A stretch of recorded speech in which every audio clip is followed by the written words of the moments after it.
Hello, everybody. Welcome to Godspeed TV. I'm your host, Riley Roseby, your navigating guide in the AI-enabled paradigm shift. I'm pleased, thrilled, absolutely ecstatic to be joined by Brett Conrad. Brett, it's great to see you. Hey, great to see you too, Riley. And you know what a great time to be alive. I can't believe all the opportunities life's throwing at us right now. And it's never a straight line up. So those of you that have gotten beaten up on a couple positions like me, hey, it's all part of the game. I mean, I'm not gonna lie, it's definitely been a chop fest, it feels like, for what, the last 2 weeks, week and a half. But Oh yeah, everyone's just figuring it out. And also just the amount of moves after earnings. This isn't the kind of market where we're just getting the 2%, here or there. Although Robinhood was a little stable today, it was probably one of the few. It's usually these giant moves. We're getting, some 30% upside or some 30% downside, depending on, what 2 cents, the company missed top or bottom or something like that, or just sentiment like Palantir. yeah, It crushed it, but also got stomped on a little bit for the price. But it's only a couple days really of appreciation that it went back to. So it's not like any big deal. I kind of always look at that. Well, how many days did we lose? We lost 4 days of the last 4 days of appreciation. So a 10% move doesn't look that bad because it was up 10% the last, week. So right, right. Well, and we got kind of trapped back in that box between, I don't know, what is it, 188, 175. So all things are good on Palantir. The thing that continues to amaze me is it seems like every single quarter, quarter over quarter, Palantir's hitting record earnings, right? Like they're mhm. posting record results. I'm seeing this commercial growth over 100% year over year. Yeah. Absolutely astonishing. Yeah. I mean, what's the ceiling for these guys? Have you seen a company grow? Maybe not the stock itself grow, but the company itself Mhm. grow to this extent in such a short period of time? Very few. And that's just a matter of the nature of AI now. Yeah. It's like every I think technological advancement we've had in society, from the wheel to AI, has everything's built on the last thing, so it just accelerates every time. Hmm. And now AI has just been this super exponential acceleration based on all the things that we've invented the last 40 years in terms of our semiconductor manufacturing, our ability to take advantage of that for compute, and then layer on top of that all the academics and scientific achievements that go into building an LLM, and then the many parts that go into that. But this is a new era. Listening to Alex Karp, it's really a new era for the enterprise right now in governments where they are just seeing huge value out of a Palantir implementation. And I think this is going to displace a lot of, probably traditional, what you'd say traditional SaaS models, Hmm. where you're going to see this more unified AI infrastructure that won't be so much like, hey, we got to buy licenses from 100 different companies to do these point source solutions. I think a company like Palantir can come in and take a big chunk of that business, and I see them growing well into the future, like the next 10 years. Well, and not even just on the on the government side, but on the commercial side, we were talking yesterday. Like, if let's say Coca-Cola starts adopting Palantir and uses Mhm. it in their business, isn't that going to give them a competitive advantage? And then ultimately, Pepsi's going to have to jump on board, and like, it's just going to be kind of this ripple effect It's where, exactly what Alex was saying. yeah, They get in one. one of the leaders in the market, and everybody else kind of goes, "Oh my God, what are we doing dabbling? We have to jump in with both feet." And that it makes a lot better sales discussion when your customer calls you Hmm. rather than you having to beat on your customer and call them 100 times before you can, you get a meeting, and then finally you get a meeting and it takes them, 3 years to get it in the budget. And, this way, I think CEOs are talking to their boards, and their boards are saying, "Hey, that our competitor, like you said, Pepsi or Coke is over there doing it. We haven't done diddly here. We got to get on it. Let's allocate some money." It's surprising what competition will do. And in this case, it's just driving the frenzy, which we hope won't get too overcome with itself. But so far JC's so saying good. JC's saying we're not in a bubble, which I know he does the math. I know he does all of his homework, so I'm going to trust him with that. However, I will say there's definitely animal spirits lingering in various industries within the market, Yeah. Palantir being And one of them. some will continue and some will get the rug pull. Right. We're going to see the rug pull. So that's why as investors, you want to diversify your bets. Don't go like all in on uranium today and quantum computing the next day and AI infrastructure the next day. So, it's you gotta kind of look at all these things going on, and hopefully you get a couple big wins That's right. and can limit your losses. Speaking of big wins, I know you were in the Robinhood for a good chunk of the year, and they just Yeah. reported earnings after the close today. I want to give you some of these stats. Revenue of 1.27 billion, 99% year over year growth. Transaction-based revenues increased 129% year over year to 730 million, primarily driven by cryptocurrencies revenue up over 300%, Wow. options revenue up 50%, and equities revenue up 132%. And then this is fascinating. Robinhood now has up to 11 business lines generating $100 million or more in annualized revenues. Now, the stock was down like, I think it's 2%, down 2% after hours right now. So it's really nothing crazy. Maybe a Yeah. similar story to Palantir like we saw. But these guys absolutely crushed this earnings report. Yeah. And a lot of this price was built in, but if they keep growing anywhere near that, I mean, even if their growth comes down to 25 or 30% from their 100%, you're still going to see this thing appreciate in the long term. Yeah. I just love all the different pieces. Like they've got me. I think we talked about this last time. I've got their gold card, Hmm.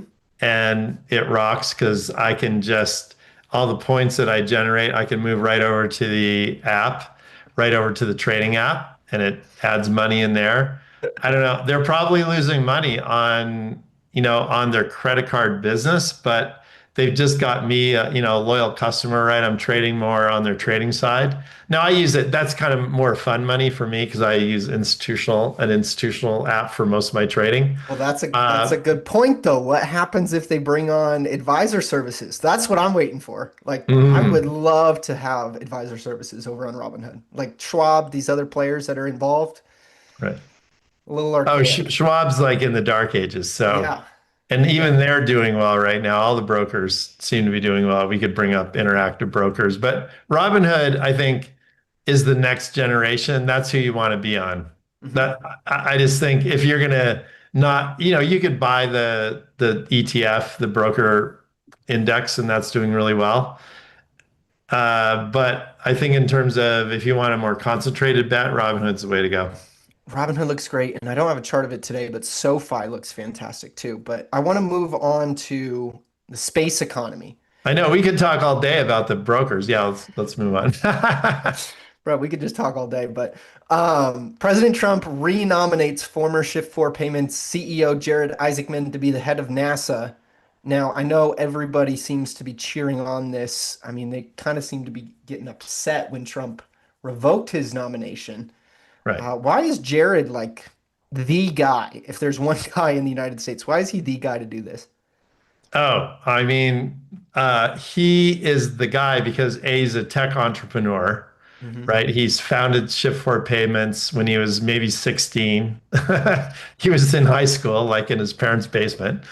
The second thing is he really did get into aviation and even ran a company for a while that provided kind of bogies for the U.S. Air Force and the Marines. So they would come in with a fleet, of 10 jets or so, and like the Marines would have to fight them. Hmm. So and he's a pilot too. So he would a lot of times fly those missions, much like you'd see in Top Gun or something, right?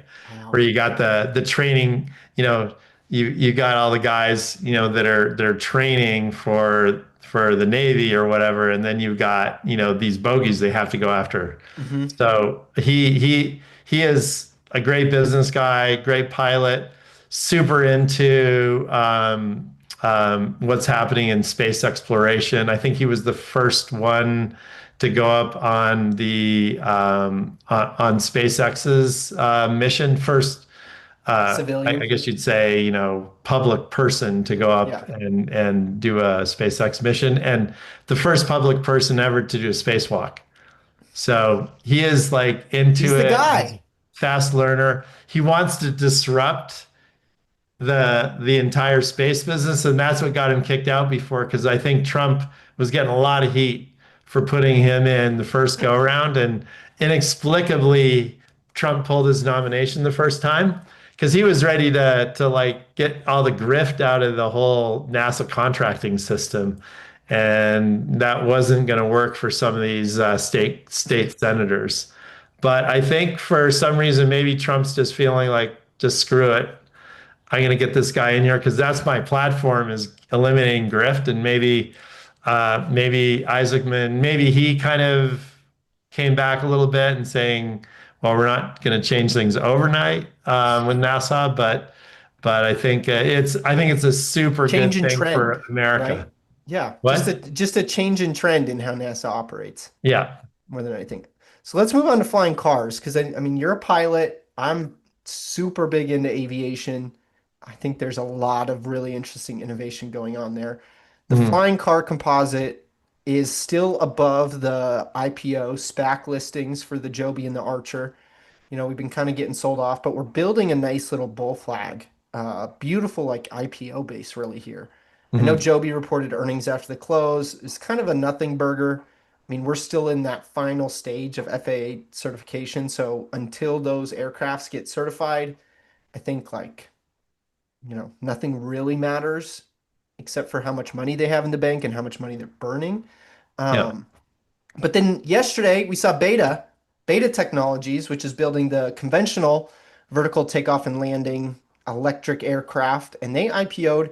And despite yesterday's tape, which kind of got a little gnarly there at the end of the day, Mhm. Beta closed above its listing price, and then again, kind of moseyed on up.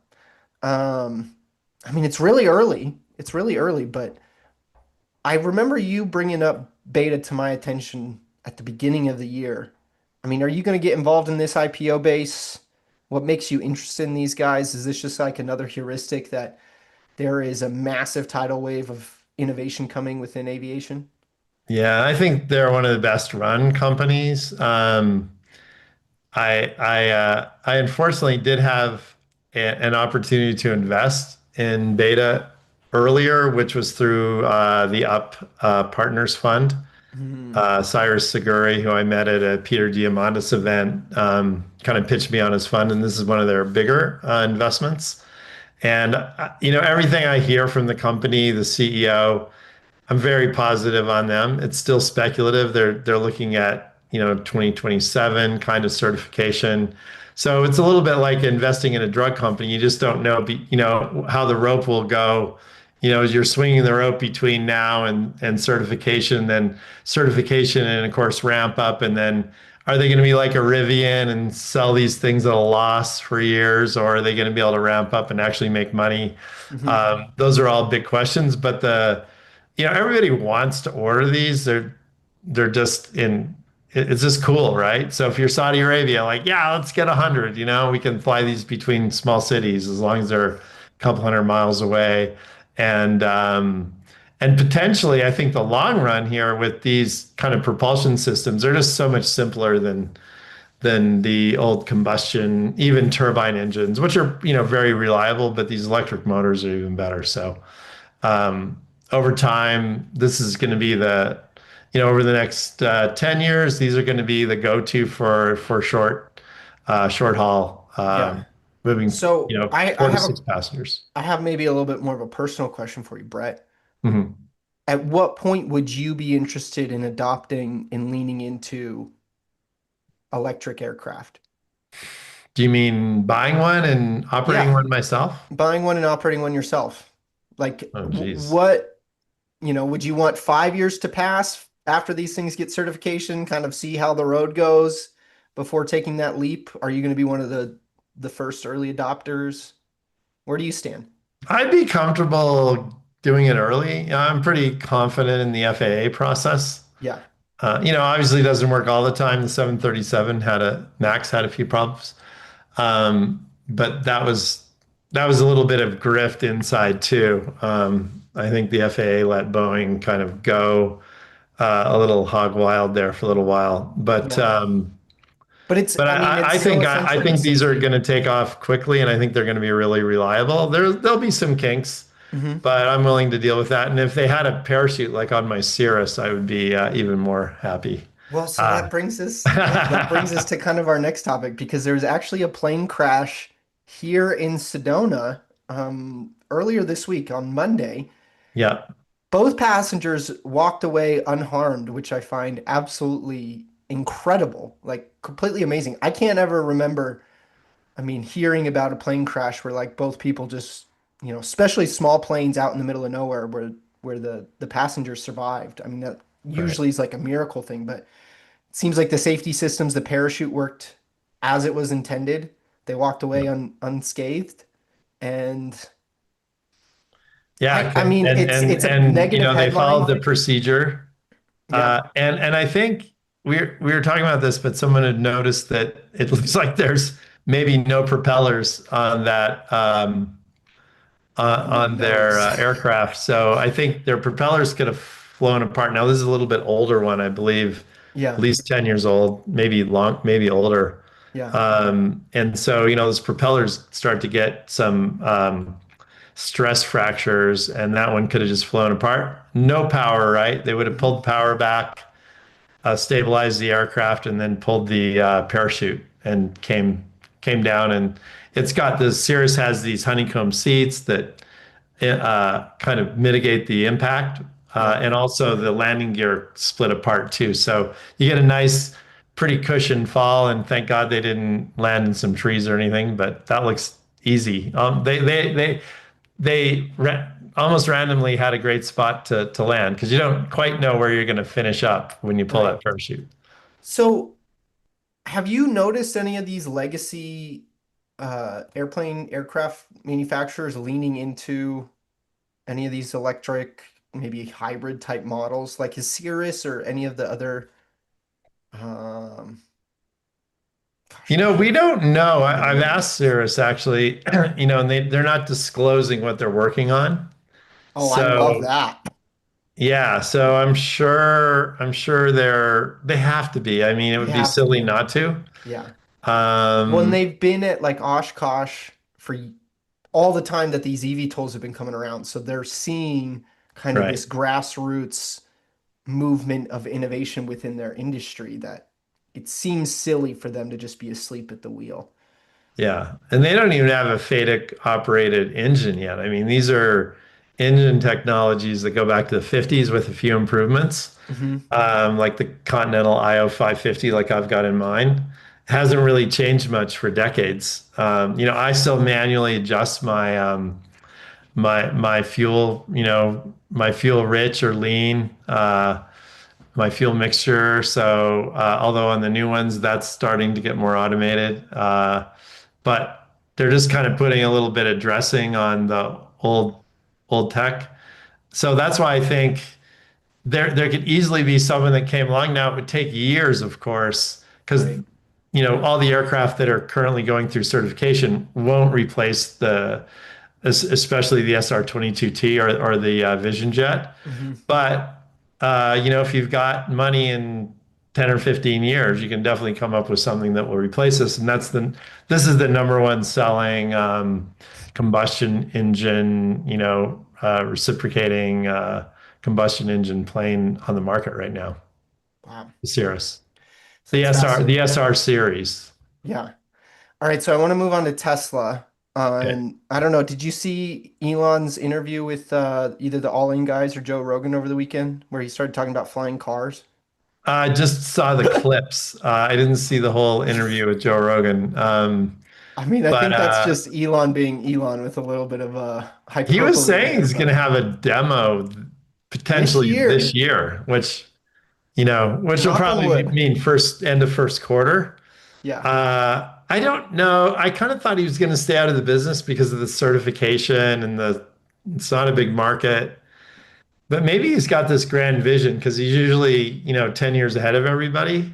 Hmm. So maybe there's a composite flying car with a, module or something that comes down and uh, I don't know, but he's probably got some kind of like grand vision here that we just don't see yet.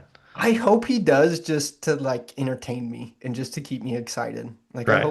I hope he knocks all of our socks off. And Gives keep us him like an excited too, iPhone He moment. he knows he's going to get to Mars at this point. Yeah. So that's on autopilot. FSD is probably going to work finally, 10 years later. And, that's probably going to start. I wouldn't doubt they're going to be able to ditch their safety drivers mid-year. Well, they're talking about before the end of the year. All right. Well, I mean, I, when they want to maybe, but when the yeah. regulators will let them. It's always, yeah, I mean, it's always Elon's world versus kind of the real Yeah. world, if you want to call it that. But But I've never seen it. Now I see it. Now with the improvements in compute yeah, and with the LLMs, it's in sight now. Before it was foggy. I just couldn't imagine them getting there. Now I can see it. yeah. Well, and then I don't know if you saw the action. I don't know if you were in front of the tape too much today, but the action in Tesla today was pretty wicked, right? Like we Mm, had that ugly sell off into the close yesterday. yeah. They initially sold it off in the after hours. The stock ends up gapping up. They flush it right out the gate. And then once that thing cracks through the VWAP, it was just off to the races. Um, I don't know. The buyers are stepping up little bit by little bit, and they're not letting this thing go down. So it's super fascinating. We have on That's what you want to Thursday. see.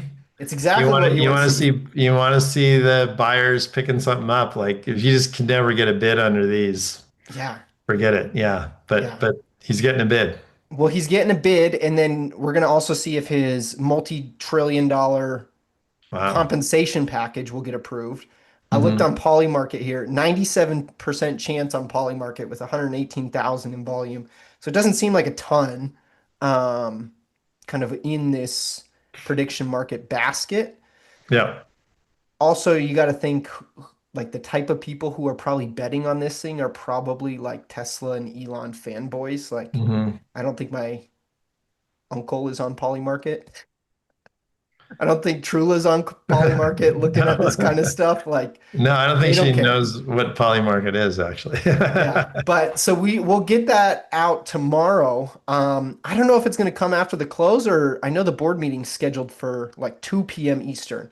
So it might be an intraday thing where we get some wild, wild action following their board meeting. Yeah, it's interesting when the Norwegian sovereign fund came out as a no vote on it with Hmm. I think about 1.5% of the stock. Hmm. Um, I doubt they're going to sell it though if he gets his pay package, even though they voted against it. I have this sneaking suspicion that they are going to be like, all right, well, maybe we had to vote that way to, you know, Appease our appease our citizens. appease our people, but we're going to keep the stock. Right. I mean, if this thing jumps up to 500, I would be, they would be fools to start selling it. But I know you got to hop. We do have some more Actually, I do have a earnings. little bit more time, so Okay. yeah. Well, we do have some more earnings this week. Tomorrow, Iris Energy, DraftKings, New Scale, Archer's going to report, Airbnb is going to report, the Trade Desk. D Wave. Now I know we had talked about quantum. Actually, when we were in New Orleans, you gave me some good insight on quantum as to like some of these companies actually having revenues. Yeah. Are you looking, kind of paying attention to the D Wave tomorrow before the open? Is there anything Oh, that definitely. I come want to out of? see what, yeah, what they're able to, put down. I think, they've got to, hopefully start getting some kind of real revenue going. Ion Q's got more revenue, but it's a matter of, can you just bring in some small contracts Mhm. now and, not just go for the home run in like 3 years when you finally have it, but where there might be a competitor already better than you then, right? Like, so these companies have to make some steps. And I haven't looked at IONQ's earnings, but I think they were pretty good today. Mhm. So D-Wave, you got to look at the competition. Who's winning the contracts? Who's getting the, even if they're like small, in a way, kind of research contracts with the universities or companies, just to so everyone's starting to learn so they can be in the right spot when this thing really takes off, which I think it will. And Oscar is going to be interesting tomorrow too, because that's been one on a lot of people's radar. Yeah. MP Materials has been a good short that's been going south, but might get stabilized a bit because they've been losing money lately. So Uh, I'm seeing the Ion Q is up 4% after hours. Okay, that's good Uh, news for the entire sector then. yeah. I mean, But if revenue if revenue of 40 D-Wave, million beats by 13 million.